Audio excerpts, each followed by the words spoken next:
let's talk about The Devils by Joe Abercrombie. So this is my first Joe Abercrombie book that I've ever read, and I had fun with it. This came in for me at about a 3.75, and before I get into why, let's just do a brief summary. So we have a full cast of characters. This is a multi-POV novel where one of our characters, a monk, Brother Diaz, has been summoned to the sacred city for a new assignment. His new flock, however, is made up of what are unaffectionately called the Devils.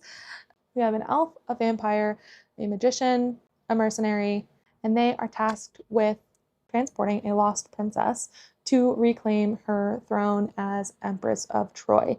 Now, after looking at reviews, some people's problem with this was the balance of humor to the overall storytelling. I guess Joe Abercrombie is known for being humorous, but the humor was definitely dialed up in this one. And to me, it really didn't bother me. I found the relationships between this crew to be very apparent on page. I really believed that this crew had been working together for years. They had these inside jokes and they played off of one another. That really worked well for me. And there were a lot of moments that I did laugh. However, one of my main struggles was in pacing. I felt like in order to give us the impression of how long it took for them to get from point A to point B, they did a lot of stuff. Which makes sense. It was a long journey. But then there was not a lot of time at the ending. Some of the ending points felt rushed for me.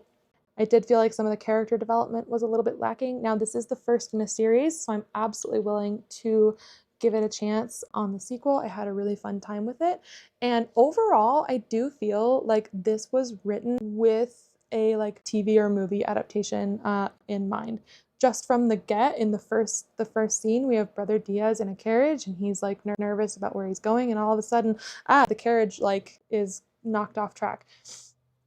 And then boom, we switch POVs to Alex, who was like jumping from building to blah, blah, blah. And she lands on the carriage and overturns it and she keeps going and she's running. And I could see this being filmed or animated. If you've seen Vox Machina, the D&D animated series, that's essentially what I was picturing for this. I pictured this as an animated show. Really fun. I think for me, it could have just been a little bit shorter and maybe balanced out just a little bit more with some of these side quests, balance out some of those side quests with more emphasis on the overarching plot so that we understand the stakes of the story in the world a little bit more.